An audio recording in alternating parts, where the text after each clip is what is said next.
I had not been back there in years, but it was the last place left to look.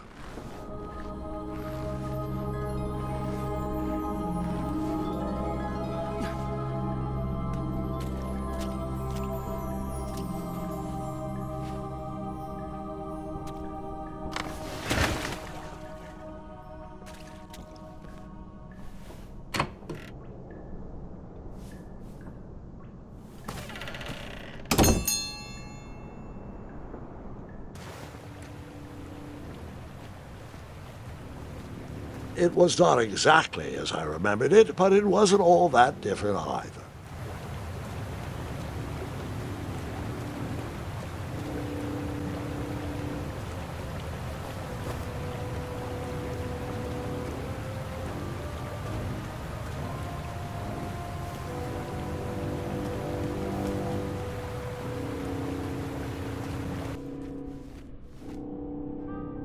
Two odd contraptions guarded the lost treasure.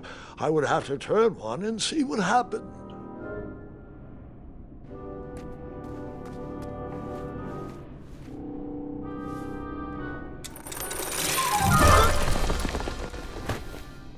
And that's what would have...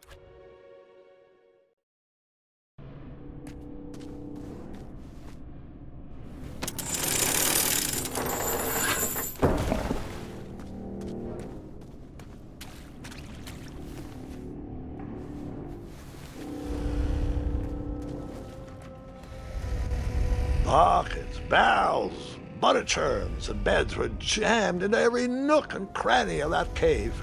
It all seemed so familiar.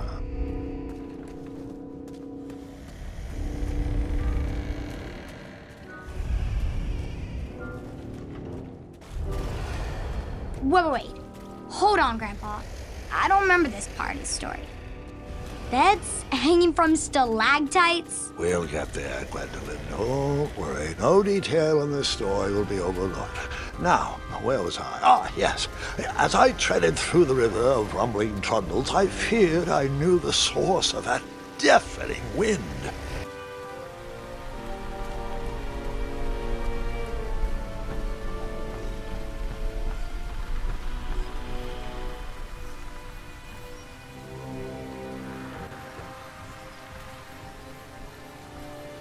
Nestled beneath a slumbering pile of teeth and claws was... Fabled mirror! Oh, so you remember this part of the story.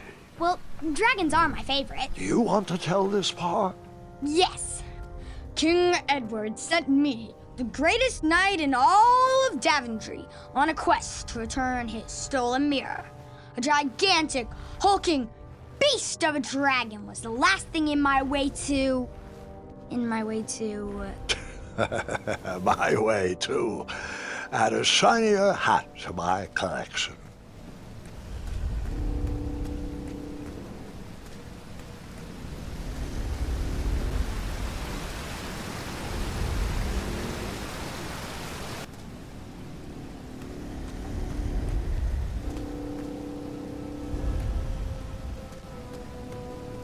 Volumes of old books with foreboding titles clutter the shelves of that strange bedroom.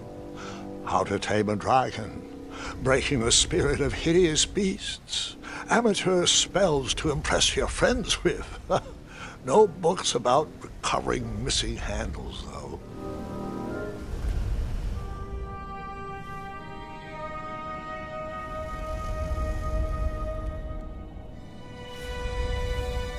So, the missing handle was booby-trapped? What did you do? Well, I used my cleverness to outsmart the trap.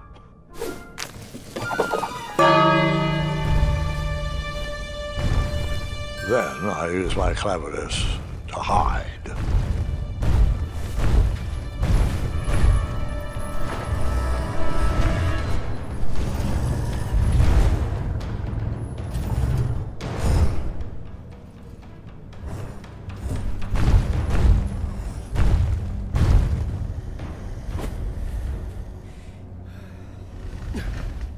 Luckily, that half-blinded beast never noticed me in bed. A dragon's eye must be really hard to pierce with an arrow. At archery lessons, I can barely hit a hay bale. It is indeed a feat only for skilled archers. I tried to turn that crazy contraption, but it was missing a handle. Someone tampered with it, creating some silly conundrum. I tried to turn that crazy contraption, but it was missing a handle. Someone tampered with it, creating some silly conundrum. What did you use to fix the broken switch?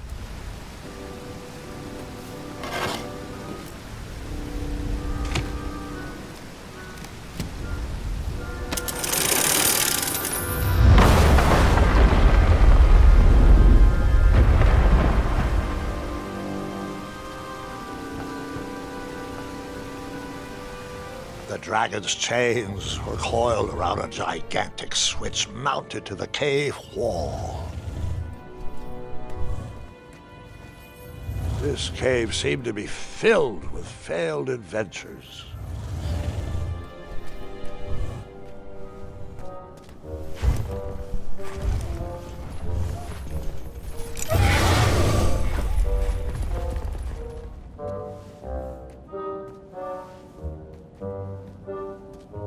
After he briefly basked in the sun, the narcoleptic dragon went back to snoring. I probably sleep all day too, if Amira was my only friend.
Whoever designed this trap thought they were pretty clever, but I would probably find a way to hit that unreachable switch.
The mirror called out to me.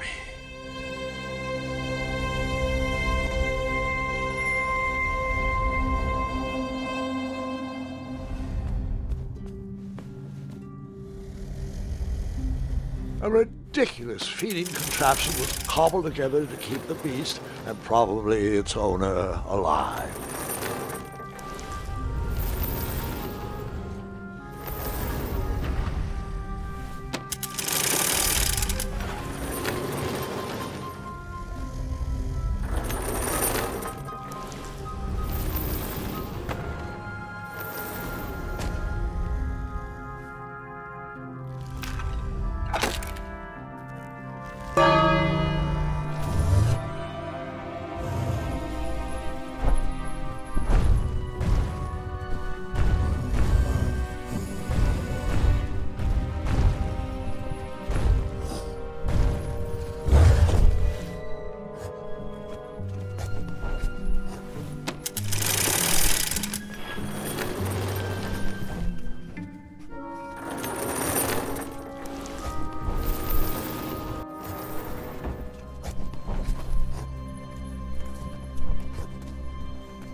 I guess you could say.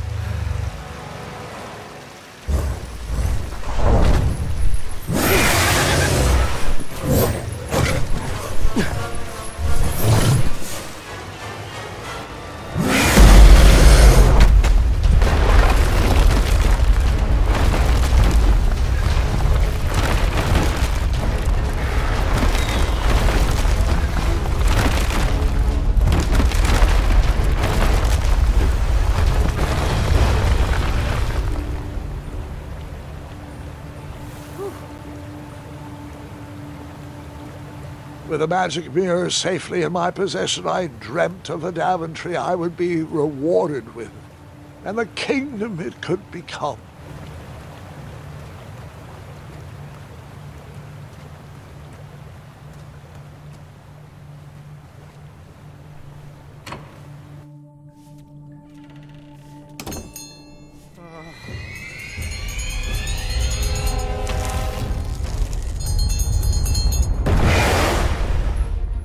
Split second, I had three choices in front of me.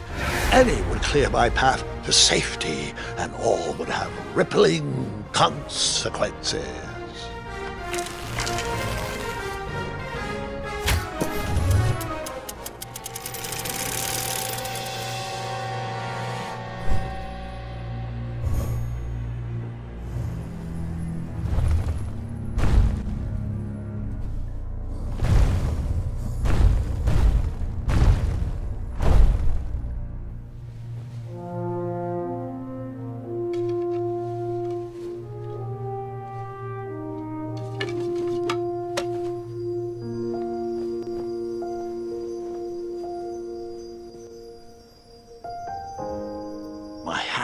was shaking and my arms could barely grip the rope, but with the last of my strength, I climbed out of the well and headed back to the castle.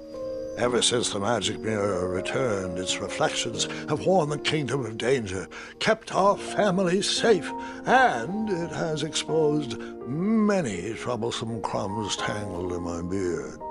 Yeah. King Edward was so proud that you returned his lost treasure that he made you king. Everyone knows that part.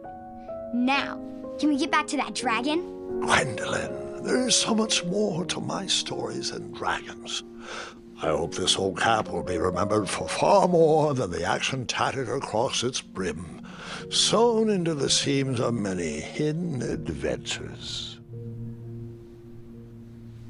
All right, let's get back to the dragon. Tell me everything. Like, why did you set the dragon free even though he was trying to eat you? I set him free because, well, over the years I realized that the dragon was not the despicable, hideous beast Daventry had made him out to be. He was just a caged animal that was never shown any kindness. On that day, I forgave the dragon for his atrocious past. You have such a bizarre way of making friends, Grandpa. I guess I do, too. I'm known as Gwendolyn the Popular back home. But only to my stuffed bunnies. I've always found it best to pursue friends where I can, though they don't always feel the same about me. All right, you two. Grandpa needs to rest. Gwendolyn, it's way past your bedtime. Sleep well, Grandpa. I'll be back first thing in the morning. I don't need rest. I'm as spry as I've ever been, though I wouldn't mind a slice of magic fruit.